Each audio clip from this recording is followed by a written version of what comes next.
Rainbow hospital silver Jubilee offer లో భాగంగా ఈ డిసెంబర్ 31, 2024లోగా రిజిస్టర్ చేసుకున్న వారికి IVF కేవలం 99,000 రూపాయలకే పొందండి.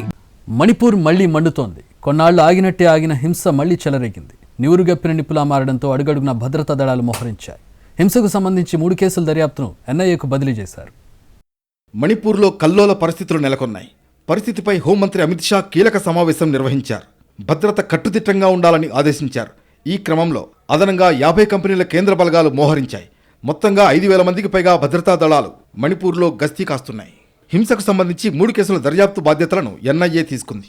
వీటిలో కుకీ తిరుగుబాటుదారులు, CRPFకు మధ్య ఇటీవల జరిగిన కాల్పులకు సంబంధించిన కేసు కూడా ఉంది. ఈ ఎన్కౌంటర్లో 11 మంది మిలిటెంట్లను బలగాలు మట్టుపెట్టాయి. హింసాత్మక ఘటనల నేపథ్యంలో ఇంఫాల్ వ్యాలీలో కర్ఫ్యూ కొనసాగుతోంది. ఇంటర్నెట్ సేవలను నిలిపివేశారు. మెడికల్ షాపులు మినహా ఏవీ తెరుచుకోలేదు. కీలక ప్రాంతాల్లో పెట్రోలింగ్ ముమ్మరం చేశారు. ఎమ్మెల్యేల నివాసాలు, బీజేపీ రాష్ట్ర ప్రధాన కార్యాలయం, రాజ్భవన్కు వెళ్లే ప్రధాన రహదారుల్లో బలగాలను మోహరించారు. గత ఏడాది మణిపూర్లో చెలరేగిన జాతుల ఘర్షణలో 200 మందికి పైగా ప్రాణాలు కోల్పోగా వేలాది మంది నిరాశ్రయులయ్యారు. పరిస్థితి నివురుగప్పిన నిప్పులా ఉన్న టైంలో గత శనివారం తిరిగి హింసాకాండ చెలరేగింది. నిరసనకారులు, మంత్రులు, ఎమ్మెల్యేల ఇళ్లపై దాడులు చేసి వాహనాలను తగలబెట్టారు. సీఎం బీరేంద్ర సింగ్ ఇంటిపై కూడా దాడికి విఫలయత్నం చేశారు.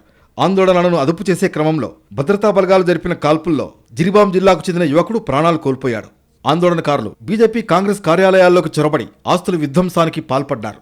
ఫర్నిచర్ దహనం చేశారు. మణిపూర్లో సంక్షోభం ముదురుతుండటంతో శాంతి భద్రతల వైఫల్యానికి నిరసనగా బీజేపీ సారథ్యంలోని బీరేంద్ర సింగ్ ప్రభుత్వానికి నేషనల్ పీపుల్స్ పార్టీ మద్దతు ఉపసంహరించుకుంది. 60 స్థానాలున్న మణిపూర్ అసెంబ్లీలో NPPకి 7 ఎమ్మెల్యేలు ఉన్నారు.